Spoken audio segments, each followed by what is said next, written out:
Hi guys, welcome to a new video, and today is going to be an update for all the things I picked up in August so far and the duration of July last month. It's been quite a while since my last video. It's been like over a month, but I've picked up a lot of things and I didn't want to go too crazy because everything that I buy these days I just want to enjoy, like I said recently in my last few updates. Picked up some good stuff, some vinyls as well, some 7 inches. So we get started with the CDs as usual first, and the first one is Tiffany, and this is her sophomore album, Hold an Old Friend's Hand. This was released 1988, a year after the first album, so it really wasn't that long after. I don't think this was really like a cash-in album. It is really good, just good 80s, although it's not as good as the first album, but I do like the sound on this one. It's got a slight, it reminds me a little bit of True Blue by Madonna, like some of the instrumentals and everything, particularly the second song, Oh Jackie, that really does remind me of True Blue, like sort of same sort of sounds and everything. It's a really great album, really beautiful, and this was like the last 80s album by Tiffany, because then the next one was in 1990 when she become a bit more mature and went a bit R&B from what I've heard. So I'll definitely have to check the third album out, but it's a great album. Singles were All This Time, Radio Romance, which is another great fun pop song.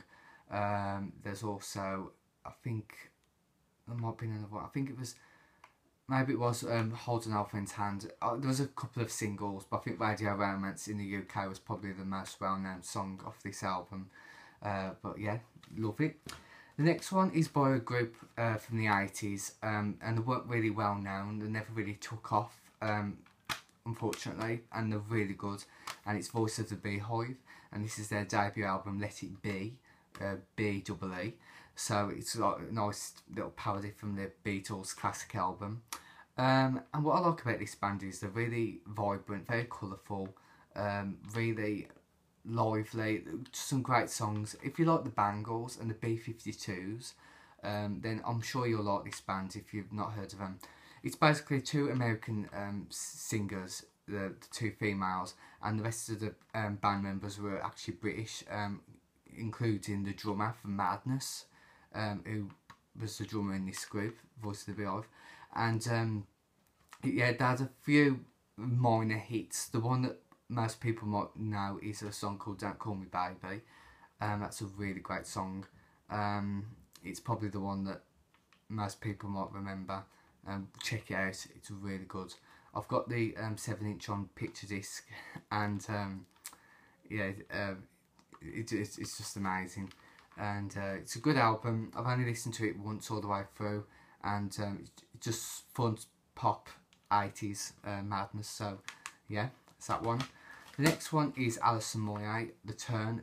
This is one of my more recent albums. This was released 2007. I've had a read through it once, and it's quite good. It's a bit like the Home Time, that sort of sound, just basic pop. I don't think latest work is as good as the 80s material she did. Although the last album, The Minutes, that was a really great album. But nice album nonetheless. Like I said, I'll have to listen to it again so I can just like memorise everything. And it's got nice artwork. And from what I've heard, this is getting actually re-released along with Home Time and Voice later on this year, like a special remaster on vinyl as well. So that'll be worth checking out. Next one is one I picked up along with Alison Moyet. There was a deal, buy one and you get one free, and I was just having a look to see what else I could have, and there wasn't very much there until I saw this one, and I thought, I'm missing this album and I might as well get it. It's Leona Lewis, Echo. You can find this album pretty much anywhere along with Spirit, although I do like Leona Lewis and I really like her new material, even though it's not exactly skyrocketing up the charts. But I like how she's gone to a better label now rather than Echo. Not Echo, Seco, sorry.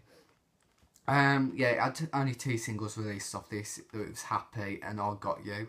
I think I Got You was probably the better one of the two, I think. And there was a cover version of Stop Crying Your Heart Out by Oasis. very different than the original.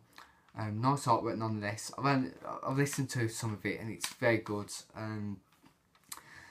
Although I do prefer Glass Art by Leona. I just love that album. Next one is a slightly new release. It came out earlier this year and I nearly bought it, but I just didn't end up getting it until I've heard a couple more tracks recently by this artist, and it's Ray Morris, and this is a debut album, Unguarded. I heard mixed reviews about this album. Some people said it's a masterpiece, some people said it's a bit of a drab, like it doesn't really have any expectations or anything. But I've had a few listens of the singles, particularly Closer and Under the Shadows, and I was really impressed by them. And I was listening to them a lot more recently and they just really grew on me. So I wanted to check the album out, and it's really good. I love all the singles, particularly Love Again. That's probably my favourite song off the album. It's just really vibrant, really powerful. Her voice sounds stunning, and yeah, it's just a great British artist, and she's really talented for her age. It's not boring at all. I was expecting this album to be a bit boring, actually, which is a bit unfair before I even listened to it, but I'm really impressed with it, and I can't wait to see what she does next. It's just a shame that this album didn't really become much bigger. Next one is a new release, and it's Little Boots, and this is her third album, Working Girl. I was a bit sceptical about this because I did enjoy the last album, Nocturnes, but it just wasn't fantastic like the first album, because I loved the first album, Hands, really much. Nearly every track off the album I could listen to and memorise easily. But the last album was a bit more experimental. It was very independent as well, and I was wondering what she'd do next. And I think this album is a lot better than the last one. I think it's a lot more easy to listen to, a lot more poppy. It's got a good storyline behind it as well, you know, the whole business, and it's still very independent, but it just reeks of 80s. And there is a lot of tracks off here. Some of them are a bit but some of them are really good, especially No Pressure and Better in the Morning, which was one of the singles, The Game as well. It's just a good lit album, well worth the money. It was quite cheap when it first came out as well, which was surprising. Lovely artwork as well, and I might get it on vinyl when it comes out as well. And then not long after, it made me want to get this CD by Little Boots, and it's an EP called Illuminations. And what I really liked about this is because it's got a few tracks that I'm missing from Little Boots when she first came out. It's got New in Town, Stuck on Repeat, which is already on the album, Not Now, Magical, and Love Kills, which is a cover version, and it's a really great track, and the New in Town video. I picked this up off eBay. It wasn't that much, so I thought for an EP, why not? Because I do love Little Boots, and I loved the first Stever a lot. So I've been listening to a lot of Little Boots recently after getting the third album. Next is one I picked up yesterday. I can't really say much about it because I've only listened to the first few tracks, and it's Shakespears Sister, Sacred Heart. I've got the second album, Humanly Yours, which is fantastic, and I really wanted to find out about the first album. Although there wasn't really many hits of this, I think there was only the one, and that was Your History. So, but I've had a quick listen to it so far, and it's really good. Her vocals sound really good on it as well, Siobhan Farhi, and nice artwork as well. It reminds me of Banana Arm, actually. Preacher Man, the single, you know, the white face and the white lipstick. Yeah. And the very last CD is one I picked up online last week, and it's the best of Kirsty MacColl. I already had a greatest hits of Kirsty's a while ago, but I think, I don't know where I put it. I've lost it until I found a copy of this cheap. It's a different version to the one I used to have, and a much more updated version as well. Yeah, fantastic artist, dearly missed, tragic way for it to end. It's just really heartbreaking, the story, if you know about it. But we should all remember all the classic music she released. There's They Don't Know. There's a guy who works down the chip shops. Where's his Elvis? There's a new song called on here called Terry, which I'm really enjoying. A New England Fairy Tale of New York, a very classic Christmas song. Without His Regret, In These Shoes, which is actually used in the introduction of Catherine Tate on the old show years ago, so that's quite an interesting one. And then love the artwork as well. I just love that portrait of her. It's stunning, and it was well worth the money. And I'm looking at. Okay, next we'll do the 7-inch vinyls. The first one is Sushi and the Banshees, and this is Swimming Horses. This was released during the Hyena era. I love the artwork on this. It's just so I love the colours, and it's just really artistic and inspiring. That's one thing I love about Sushi and the Banshees, is that a lot on their singles, it isn't really pictures of Sushi herself. It was mainly like pictures of abstract things, patterns, figures, anything like that. And this is just pretty much sums it up basically. The B-side on this is Let Go.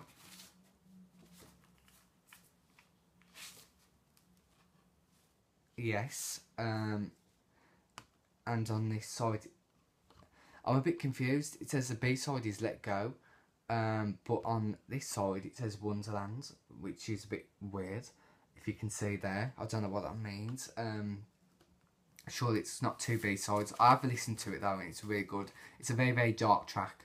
I was expecting it to be a bit more up-tempo like a lot of her songs, but it's actually quite sinister sounding, but in a good way. So I love it. And I picked up another one, and it's Peekaboo, which is probably one of her most well-known songs. This was released off the Peep Show era. I love this song. Really experimental, crazy, out of this world, just amazing. And I love the artwork as well, with the mask. I think it's like a mask. It reminds me of the horror film The Strangers. The B-side on this is called False Face. Very good condition as well. I picked these up online. And next are some singles. The first one is Little Boots, New in Town.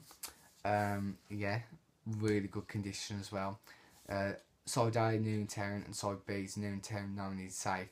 Caprano's remix. And next is Remedy by Little Boots. Side 1 is Remedy, and side 2 is Love Curls, which is on the Illuminations, which I just shown. Nice artwork as well, with the mirror effect. And the last one is Little Boots, Earthquake. Not a lot of people like this song, but I actually really love it, especially the instrumental. Very breathtaking, and again love the artwork as well. Side 1 is Earthquake, and side B is a B-side original of Catch 22. And the very, very last 7-inch is Voice of the Beehive, Monsters and Angels. This is the lead single off the second album, which I'm looking to get. And it's a really great track. It should have been a much bigger hit because it just sounds so classy, and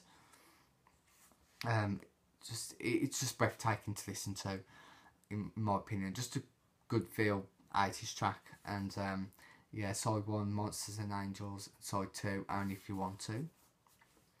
And that's that one. And now we'll move on to the vinyls.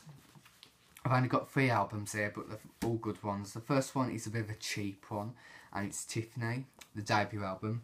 I wanted to get this because I love the album on CD so much. I wanted to get the vinyl. I picked this up off Amazon, quite a good price. And yeah, just gorgeous artwork. It's a really great album. I really do recommend listening to it. I don't think it's cheesy. It's not really manufactured, I don't think. Some of the songs are quite mature. I actually think I Think We're Alone Now is actually one of the most immature songs on the album compared to some of the rest, like Could Have Been, Promises Made, and Feelings of Forever. It's gorgeous and it sounds amazing. Next one is one I picked up recently, and it's Ray Morris, Unguarded, which I just shown on CD. I love the CD so much, excuse me, that I wanted to get the vinyl. And yeah, it just sounds 10 times better. It was funny because when I went to get this from HMV, I couldn't see it anywhere because the vinyl section's quite big in our HMV, and I couldn't see it. And then just before I was about to leave, there's this shelf under the vinyls with like all these vinyls hidden in this like cupboard thing. Although it's open to the public that they can have a look in there. And I had to look through, and there it was, and I thought brilliant. So that made my day, finding a copy of this without having to get online. And it comes with the code, with a lot of vinyls do these days. And yes, and that's that one. And the very last one, it come yesterday, and I'm really thrilled to have it. I should have picked this up a while ago, but I just didn't have the intention to until now. And it's Vulcanora by Bjork, the latest album. Absolutely gorgeous vinyl. Basically exactly the same as the CD, but blown up to vinyl, with the same slipcase, and I'll just show you what it looks like. It's absolutely stunning. Yeah, it feels great, it sounds great. Bjork is a master at releasing such good packaging. Even though Tori Amos is my favourite artist of all time, I think Bjork wins hands down for best graphics and packaging and things like that. She's very much involved in it, and she's got such a good team behind her as well. I think it's because of One Little Indian. They're just experts at it. It's amazing. I've been listening to this album a lot more recently as well, because it's even though it's a great masterpiece album, I think it takes a while for you to get it into, because you want to understand the full meaning of the album, the lyrics, and you just want to memorise everything, and which is what I'm doing, especially now with this vinyl. It's a gatefold as well. And unfortunately this isn't the new colour disc vinyl, which is unfortunate. It's just a simple black one. But heavy thick vinyl nonetheless, so that's great.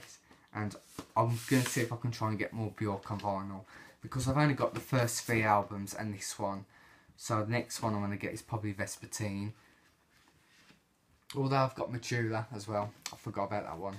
So yeah, Biophilo as well, and Volta. So yeah, more to get along the way. Yeah, it's stunning. And that is it, everyone. I hope you enjoyed this update, and I'm not sure when the next one will be, but hopefully soon. Not many new releases coming along this month, I don't think. I know the new Jess Glynne album is coming out, so I'll probably buy that. But hopefully I'll do an unboxing of something in future very soon.